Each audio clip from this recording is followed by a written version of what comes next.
नमस्कार फ्रेंड्स, आप सभी का स्वागत है हमारे यूट्यूब चैनल शिक्षा भी सौरभ में। आशा करते हैं आप मस्त भी हैं और स्वस्थ भी हैं। आज हम बात करेंगे इस वीडियो में मेरिट लिस्ट के बारे में। दो तरह के मेरिट लिस्ट आए हैं, एक प्रोविजनली मेरिट लिस्ट करके आया है, एक वेटिंग लिस्ट मेरिट लिस्ट करके आया है। और भी अनेक तरह के डाउट्स है। बहुत सारे आप वीडियो में देखे होंगे, कोई बोल रहे हैं कि आपको 15 को ही आना काउंसलिंग के लिए या 14 को ही आना काउंसलिंग के लिए, या कोई बोल रहा है कि 22 को आना काउंसलिंग के लिए। हम इंग्लिश में रिपीट कर देते हैं, इंग्लिश वाले बच्चे नहीं समझेंगे।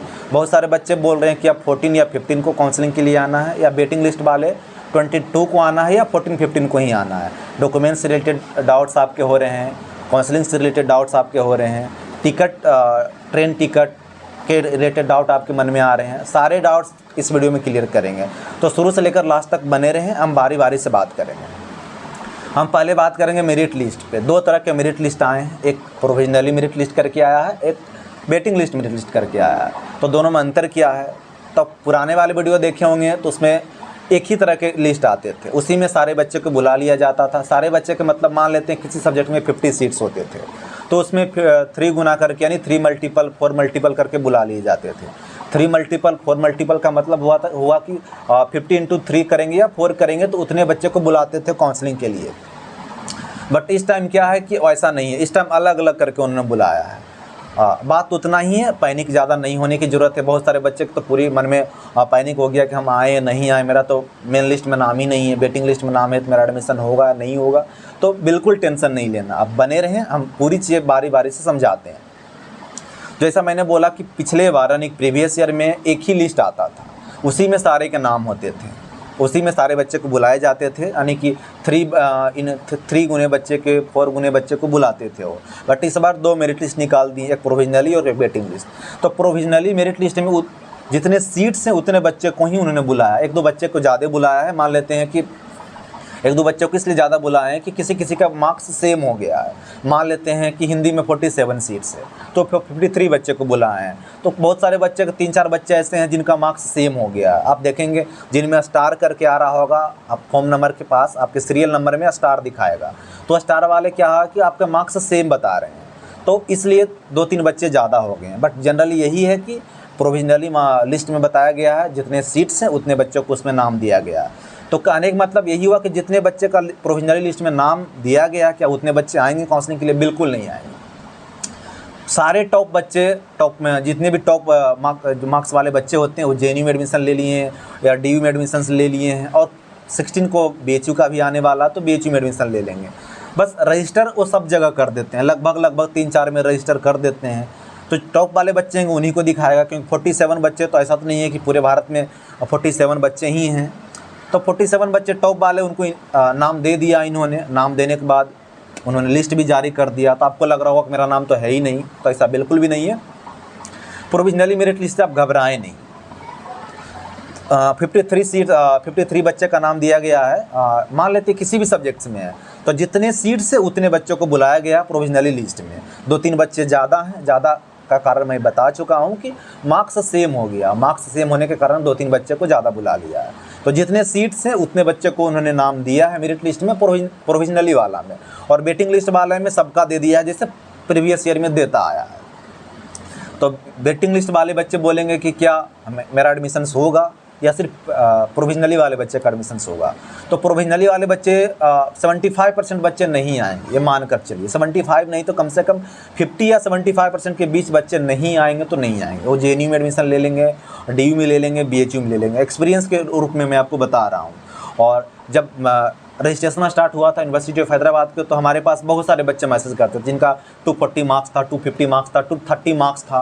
वो सारे बच्चे मैसेज नहीं करते हैं। जाहिर सी बात है, जेएनयू में एडमिशन ले लिए होंगे, हाँ डीयू में ले लिए होंगे, या उनका मन होगा बीएचयू में ले लें, और अदर यूनिवर्सिटी जहाँ जहाँ उनको सुविधा होगी वहाँ वो एडमिशन ले लिए होंगे। तो 200 मार्क्स, 200, 180, 170 के आसपास आपके मार्क्स आ रहे हैं तो आपको यूनिवर्सिटी ऑफ हैदराबाद मिल जाएगी। तो अब आपको क्या करना है? तो जैसा जो प्रोविजनली मेरिट लिस्ट वाले बच्चे हैं उनको काउंसलिंग डे पे ही आना है, जैसा 14 और 15 को बुलाया गया है। किनको 14 को बुलाया गया, किनको 15 को बुलाया गया, तो आप जाकर एसयू वेबसाइट पर जाकर देख सकते हैं किनको 14 को बुलाया गया, किनको 15 को बुलाया गया। लेकिन जो वेटिंग लिस्ट वाले बच्चे उनको 22 को नोटिफिकेशन जारी किया जाएगा। 22 जुलाई को 5 PM में नोटिफिकेशन जारी करेंगे। अगर सीट्स बच जाते हैं तो कहने का मतलब कि सेकेंड मेरिट लिस्ट आएगा, जाहिर सी बात है। जैसे प्रोविजनली में जितने सीट्स हैं उतने बच्चे तो आएंगे नहीं, क्योंकि JNU में, DU में, अदर यूनिवर्सिटी में एडमिशन ले लिए होंगे, तो आधा सीट्स खाली रह जाएंगे। तो जाहिर सी बात है, जब सीट्स खाली रहेंगे तो सेकेंड मेरिट लिस्ट जारी होंगे ही। तो सेकेंड मेरिट लिस्ट में किनका नाम आएगा? जो वेटिंग लिस्ट में टॉप 22 हैं उन्हीं को फिर ट्रांसफ़र किया जाएगा, प्रोविजनली मेरिट लिस्ट करके, सेकेंड लिस्ट करके जारी किया जाएगा। तो जाहिर सी बात है, वेटिंग लिस्ट वाले का भी एडमिशन होना है। सेकेंड मेरिट लिस्ट में बच्चे बच जाते हैं तो फिर थर्ड मेरिट लिस्ट आएगी, वेटिंग वाले को थर्ड में ट्रांसफ़र करेंगे, सिंपल सी बात है, और इसमें कोई लॉजिक नहीं है। तो 22 जुलाई को वेट करेंगे। वेटिंग लिस्ट वाले बच्चे ध्यान दें। कुछ बच्चे मुझे वीडियो भी भेजें कि भैया कुछ यूट्यूबर बता रहे हैं कि वेटिंग लिस्ट वाले को भी 15 को आना, ऐसा बिल्कुल भी नहीं। वेटिंग लिस्ट में नीचे साफ से लिखा हुआ है कि वेटिंग लिस्ट वाले बच्चे को 22 जुलाई 5 PM को हम इन्फॉर्म करेंगे कि आपको कब आना है काउंसलिंग के लिए। अगर सीट खाली रह जाती है तो आपको बुलाएंगे हम। तो जाहिर सी बात है, सीट्स खाली रहेंगे ही रहेंगे। आधा से ज़्यादा, मीन्स 50% से ज़्यादा सीट्स खाली रहेंगे तो वेटिंग लिस्ट वाले बच्चे ट्रांसफ़र कर दिए जाएंगे। तो मुझे लगता है आपके डाउट्स क्लियर हो गए होंगे। और एक बात और बता देना चाहता हूँ, किनको 14 को आना, किनको 15 को आना, और किनको 16 को आना है। तो जनरली साइंस वाले बच्चे जो हैं, MSc वाले बच्चे, उनको 14 का आना है, और उसी में इकोनॉमिक्स वाले बच्चे, MA इकोनॉमिक्स और फिनंशियल इकोनॉमिक्स वाले बच्चों को भी 14 को आना है। और जो सोशल साइंस वाले बच्चे हैं और ह्यूमैनिटीज़ वाले बच्चे हैं और MAd वाले बच्चे, उनको 15 को आना है। और उसके अलावा जितने भी बच गए हैं, कम्युनिकेशंस वगैरह जो कोर्स बच गए हैं, उनको 16 को आना है। बाकी आप वेबसाइट पे जाकर सर्च कर सकते हैं, सीधे लिखेंगे SU वेबसाइट लिखेंगे तो आपको दिख जाएगा, वहाँ पे नोटिफिकेशन ऊपर में ही शो कर रहा है अभी, तो आप जाकर चेक कर लेंगे कि आपको कब आना है। अब हम बात कर लेते हैं कि काउंसलिंग में क्या क्या इंस्ट्रक्शन है, कैसे कैसे काउंसलिंग होंगे। तो पहली बात मैं यही बता दिया हूँ कि वेटिंग लिस्ट वाले बच्चे 14 और 15 और 16 को नहीं आएंगे तो नहीं आएंगे, उनको 22 जुलाई को बुलाया, 22 जुलाई को इन्फॉर्म किया जाएगा कि आपको कब आना है। नेक्स्ट डेट वो आपको बताएंगे कि आपको कब आना है। और कुछ बात ये है कि जैसे आप काउंसलिंग के लिए कुछ इंस्ट्रक्शंस बताएं उन्होंने, तो क्या इंस्ट्रक्शंस है? जाहिर सी बात है, आपके पास सारे डॉक्यूमेंट्स होने चाहिए। कौन कौन से डॉक्यूमेंट चाहिए? 10th 12th का सर्टिफिकेट चाहिए, UG का आपके बैचलर्स डिग्री जो मार्क्स है वो चाहिए। अगर आप पासिंग में हैं तो नहीं है तो कोई दिक्कत नहीं है, बट अगर आपके पास है तो भी चाहिए।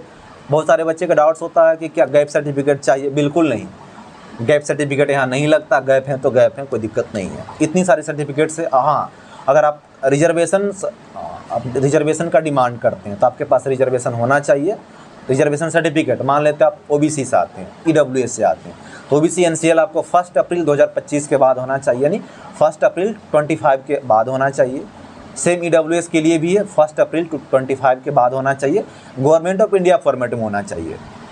PWD वाले बच्चे भी आपके पास सर्टिफिकेट होना चाहिए। SC ST वाले बच्चे भी आपके पास, SC वाले तो नहीं रहते हैं, बट जनरली जिनके भी रिजर्वेशन है आपको सर्टिफिकेट लगाना है तो लगाना है, बस, और कुछ बात नहीं। डॉक्यूमेंट में सिर्फ इतना ही है।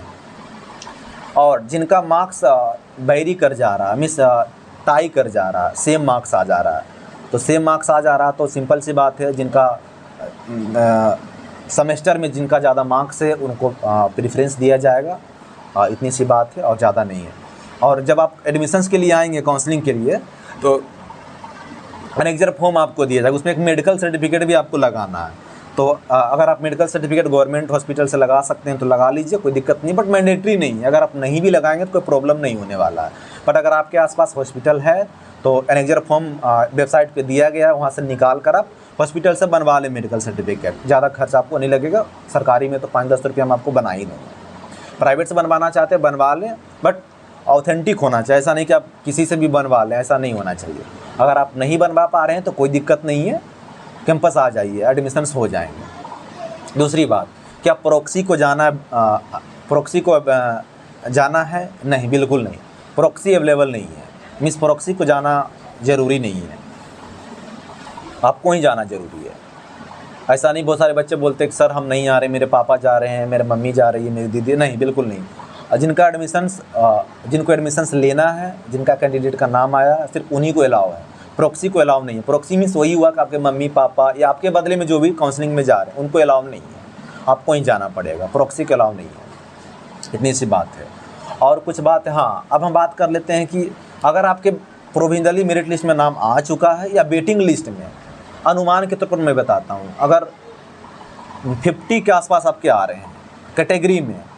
जनरल में 100 और कैटेगरी में 50 इसके अंदर आ रहे हैं, तो आपको बिल्कुल एडमिशन्स की पूरी चांसेस है, आप इंतज़ार करें। बट फिर भी मैं बोलूँगा जिनका ज़्यादा दूर है उनको ऐसा लग रहा है कि मेरा एडमिशन नहीं हो पाएगा सेकंड मेरिट लिस्ट में भी, तो बैकअप के लिए किसी दूसरी यूनिवर्सिटी में आप अप्लाई कर सकते हैं।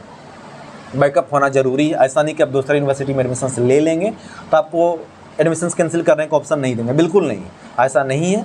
अगर आपके एडमिशन्स मान लेते हैं पौंडीचेरी यूनिवर्सिटी में एडमिशन हो गया, उसके बाद में आपका एसयू में एडमिशन हो गया, यूनिवर्सिटी ऑफ हैदराबाद में आपको एडमिशन मिल गया, तो वहाँ से आप पौंडीचेरी यूनिवर्सिटी से आप एडमिशन कैंसिल करा सकते हैं और यूनिवर्सिटी ऑफ हैदराबाद में एडमिशन ले सकते हैं, कोई प्रॉब्लम नहीं है। तो बैकअप के लिए जिनको ज़्यादा मार्क्स है, मीन्स जिनका ज़्यादा रैंक आ रहा है, वो जाकर दूसरे यूनिवर्सिटी में बैकअप के लिए रख लें।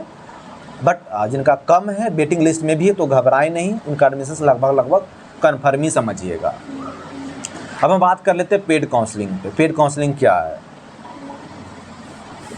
तो हम पेड काउंसलिंग पे बात कर लेते हैं। पेड काउंसलिंग क्या है? जैसे कि पेड काउंसलिंग बहुत सारे बच्चों को लग रहा है कि पेड सीट यहाँ चलता है, ऐसा बिल्कुल भी नहीं, पेड सीट यहाँ नहीं है।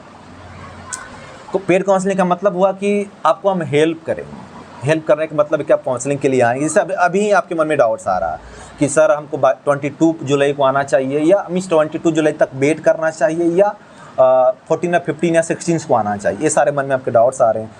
कौन कौन से डॉक्यूमेंट चाहिए, हम जब काउंसलिंग के लिए जाएंगे तो कहाँ स्टे करेंगे, काउंसलिंग कैसे कैसे होंगे, क्या क्या फॉर्म में फिलअप करना होता है, हॉस्टल अलॉटमेंट कैसे होता है, एडमिशन स्लिप में क्या क्या फॉर्म फिलअप करना होता है, फ़ी पेमेंट की क्या प्रोसेस है, ये सारे जितने भी आपके मन में डाउट्स आएंगे, जब तक आपके एडमिशन्स नहीं हो जाते हैं तब तक हम आपको हेल्प करते रहेंगे। दूसरी सबसे बड़ी फैसिलिटीज़ होगा कि आपके जो काउंसलिंग होंगे, आपके जो एडमिशन्स होंगे, सेंटर फॉर इंटीग्रेटेड बिल्डिंग में होंगे, जिसको शॉर्ट में हम CIS बोलते हैं। वो हम आपके साथ खड़ा रहेंगे जब तक आपके एडमिशन्स नहीं हो जाते, हम आपके साथ खड़े रहेंगे। आपके कुछ फॉर्म में त्रुटि है, आपके फ़ी पेमेंट में त्रुटि है, आपके हॉस्टल अलॉटमेंट में प्रॉब्लम्स आ रही है, एडमिशन्स में प्रॉब्लम्स आ रही है, अटेंडेंस में प्रॉब्लम्स आ रही है, ये सारे चीज़ में हम आपके साथ खड़ी रहेंगे सोल्व करने के लिए। ये सारे चीज़ हम आपको फैसिलिटीज़ देते हैं। पर्सनल कॉन्टैक्ट नंबर देते हैं, जैसे अभी तो आपके काउंसलिंग है नहीं, आपके 14, 15, 16 के काउंसलिंग है, और वेटिंग लिस्ट वाले के 22 को नोटिफिकेशन आएगा तो उनको भी काउंसलिंग के लिए बुलाया जाएगा। तब तक आप हाँ, तो हम फ्रेंड्स बोल रहे थे कि पेड काउंसलिंग में हम आपको सारी फैसिलिटीज़ अवेलेबल करते हैं। आप 24 आवर कॉन्टैक्ट नंबर पर कॉल कर सकते हैं, मैसेज कर सकते हैं, अपने डाउट क्लियर कर सकते हैं। ये फैसिलिटी आपको कहीं नहीं मिलेगी। जैसा मैंने आपको सबसे बड़ी फैसिलिटी बताया कि जब आपके काउंसलिंग होंगे हम आपके साथ खड़ी रहेंगे जब तक आपके एडमिशन्स नहीं हो जाते हैं। तो आप चाहे तो पेड काउंसलिंग ज्वाइन कर सकते हैं। आपके फैसिलिटीज़ के लिए, आपके हेल्प के लिए हम करते हैं। पेड काउंसलिंग कैसे ज्वाइन करें? सिंपल सी बात है, चैनल के डिस्क्रिप्शन बॉक्स में जाइए। वीडियो के डिस्क्रिप्शन बॉक्स की बात नहीं कर रहा हूँ, चैनल के डिस्क्रिप्शन बॉक्स में जाइए। वहाँ पे आपको कुछ सोशल मीडिया के लिंक दिए गए हैं, इंस्टाग्राम का, फेसबुक का, टेलीग्राम का, बट सबसे नीचे लिंक व्हाट्सअप का लिंक दिया गया। वहाँ पे आप मैसेज करेंगे तो ऑलरेडी मैं मैसेज सेट करके रखा हूँ, hello I want to enrol your paid counselling और पेड कोर्सेज। उस पर बस आप व्हाट्सअप पे क्लिक कर देंगे, मेरे पास मैसेज आ जाएगा और मेरे ओर से इंस्ट्रक्शंस का आपको मैसेज जाएगा। उसमें आपको नेम फिलअप करना है, कैटेगरी फिलअप करना है और स्टेट फिलअप करना है और जेंडर वगैरह फिलअप करना है। जो भी मांगा जाएगा आपको फिलअप करना है और पैसा पेमेंट करना है। पैसा पेमेंट कर देंगे और इधर से मेरे ओर से फिर एक मैसेज आएगा, thank you, you have join. Simple सी बात है। उसके बाद आप ज्वाइन हो जाएंगे। आप चाहे तो पेड काउंसलिंग ज्वाइन कर सकते, नहीं चाहे तो नहीं भी कर सकते, आप पे डिपेंड कर सकता है। फिर से हम रिपीट कर देना चाहते हैं कि आप काउंसलिंग वाले बच्चे, आपको काउंसलिंग कब अटेंड करना, कितने बजे आपको रिपोर्टिंग टाइम है, कब आपको अटेंडेंस लगाना है, क्या करना है। तो पहले मैं आपको बता दिया हूँ कि आपके काउंसलिंग कहाँ होंगे, सेंटर फॉर इंटीग्रेटेड बिल्डिंग में, जिसको हम CIS बोलते हैं, साउथ कैंपस में है। 15 जुलाई या 14 जुलाई, 16 जुलाई सबके लिए सेम है, बस ध्यान रखिएगा। टाइम बस सब सेम है, बस डेट चेंज है। किसी को 14 के, किसी को 15 के, किसी को 16 के। जनरली मैं बता दिया हूँ कि साइंस वाले बच्चे और MA इकोनॉमिक्स और MA फिनेंशियल इकोनॉमिक्स वाले बच्चे को 14 का है, और सोशल साइंस वाले बच्चे और ह्यूमैनिटीज़ वाले बच्चे 15 को है, और जो बाकी बच गए हैं, जैसे कम्युनिकेशंस वगैरह बच गए हैं, उनको 16 का है। बाकी क्लियर जानकारी के लिए आप वेबसाइट पे जा सकते हैं। बाकी आप हमारे पेड काउंसलिंग से जुड़ते हैं तो हम आपको भेज देंगे, देख सकते हैं। पेड काउंसलिंग में यही सब आपको हम फैसिलिटीज़ देते हैं। तो आपको रिपोर्टिंग कब करना है? 9:15 में रिपोर्टिंग करना है। कहाँ करना है? CIS बिल्डिंग के पास, सेंटर फॉर इंटीग्रेटेड बिल्डिंग के पास। वहाँ जो मान लेते ये बिल्डिंग है, ये बिल्डिंग के आगे आपको डेस्क लगा रहेगा, डेस्क के आगे सब डिपार्टमेंट वाइज लिखा रहेगा। मान लेते हैं आप आते हैं finance, MA economics, MA financial economics, MSc physics, MSc chemistry, सब पोस्टर लगा रहेगा। वहाँ पर जाकर आपको अटेंडेंस लगा रहेगा। अटेंडेंस में जाकर आपको अपना नाम के आगे सिग्नेचर करना। और ध्यान रखिएगा, अगर आपके नाम जनरल में भी आ रहे हैं और रिजर्व में भी आ रहे हैं तो दोनों में आपको अटेंडेंस लगाना, ध्यान रखिएगा। बहुत सारे बच्चे करते हैं कि सिर्फ जनरल में लगाकर चले जाते हैं, बिल्कुल नहीं। अगर आपके नाम जनरल में भी आ रहे हैं, रिजर्व में भी आ रहे हैं तो दोनों में, रिजर्व मीन्स आपके कैटेगरी में, मान लेते हैं आपके रैंक जनरल में तो एक आ गया, आप ओबीसी से आते हैं तो आपका नाम ओबीसी में भी आ गया, तो आपको दोनों जगह सिग्नेचर करना है। तो कब अटेंडेंस लगाना है? 9:15 से लेकर 10 तक, 10 AM तक आपको लगाना है अटेंडेंस। 10 AM के बाद लगाना है, एडमिशन्स चालू हो जाएगा। 10:15 से एडमिशन्स आपके चालू हो जाएंगे। तो जो आपने अटेंडेंस लगाया है उसी के बेसिस पे वो बुलाएंगे, हॉल में बैठाया जाएगा। हॉल में जाएंगे तो आपको डिपार्टमेंट वाइज पोस्टर लगा हुआ था कि मान लेते हिंदी डिपार्टमेंट वाले बच्चे यहाँ बैठेंगे, केमिस्ट्री डिपार्टमेंट वाले बच्चे यहाँ बैठेंगे, फिजिक्स डिपार्टमेंट वाले बच्चे इधर बैठेंगे, प्लांट साइंस वाले बच्चे इधर बैठेंगे। तो इस तरह से पोस्टर लगाया रहता है। तो वहाँ पर जाकर आप अटेंडेंस लगाने के बाद जाकर आप अपने डिपार्टमेंट वाले पोस्टर के सामने जाकर बैठ जाएँ। अटेंडेंस आपने लगा दिया है, 10:15 से वो कॉल करेंगे, मेरिट लिस्ट के सीरियल नंबर से आप बुलाते जाएंगे और आपको डॉक्यूमेंट वेरिफिकेशन करवाना है, क्राइटेरिया वगैरह चेक करवाना है, फिर हॉस्टल अलॉटमेंट करवाना है, एडमिशन फ़ी करवाना है, फिर आपको एक एडमिट कार्ड दिया जाएगा और फाइनली आपको एडमिशन मिल जाएगी। सिंपल सी बात है, सबके लिए सेम है, किसी के लिए अलग नहीं है। मैं बता दिया हूँ, जनरली मैं फिर से रिपीट कर देना चाहता हूँ। रिपोर्टिंग आपको करना है 9:15 CIS बिल्डिंग के पास में, सेंटर फॉर इंटीग्रेटेड बिल्डिंग में। अटेंडेंस लगाना है 9:15 से लेकर 10 AM तक, एडमिशन चलेगी 10:15 से।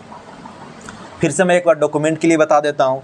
10th सर्टिफिकेट चाहिए, 12th सर्टिफिकेट चाहिए, और बैचलर्स डिग्री जो आप ग्रेजुएशन किया उसका मार्कशीट चाहिए, CUT PG स्कोर कार्ड चाहिए, जो आप आपने CUT PG एग्ज़ाम दिया था उसका स्कोर कार्ड चाहिए, copy of UH admission form का चाहिए, जो आपने यूनिवर्सिटी ऑफ हैदराबाद में फॉर्म अप्लाई किया था उसका कॉपी चाहिए, और मेडिकल मैंने बताई आपको, इतने सारे आपको चाहिए। रिसेंट पासपोर्ट साइज फ़ोटो ले लीजिएगा, बेहतर रहेगा। आपको समर्थ पोर्टल पर लॉगिन करने बोलेगा, सब कुछ आप समर्थ पोर्टल पे ही हो रहा। आप तो 2022 बैच का स्टूडेंट है, 22 बैच का स्टूडेंट है, आपका काम समर्थ पोर्टल पे ही हो रहा होगा, मुझे ऐसा लगता है, क्योंकि मेरा भी समर्थ पोर्टल पे ही चलता है, तो आपके भी समर्थ पोर्टल पे ही चल रहे होंगे। तो मुझे नहीं लगता कि समर्थ पोर्टल के बारे में किसी को जानकारी नहीं है, सबको जानकारी है समर्थ पोर्टल पर। समर्थ पोर्टल पे ही जाकर आपको लॉगिन करना होगा, फ़ी पेमेंट वगैरह करना होगा, सब कुछ आपको समर्थ पोर्टल पे ही करना हो।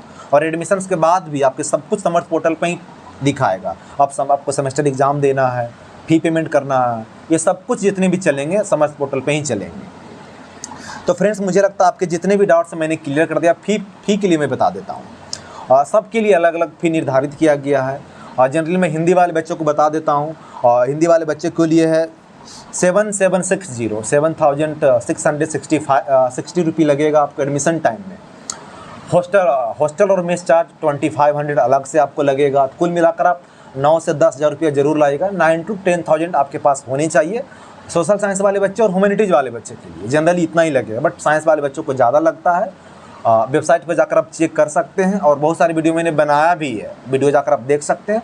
पर जिनका वीडियो मैंने नहीं बनाया किसी कारण से, तो पेड काउंसलिंग आप लेते हैं तो उसमें आपको बता दूंगा कितना आपको फ़ी पेमेंट वगैरह लेकर जाना है, क्या क्या लेकर जाना है, क्या नहीं लेकर जाना है।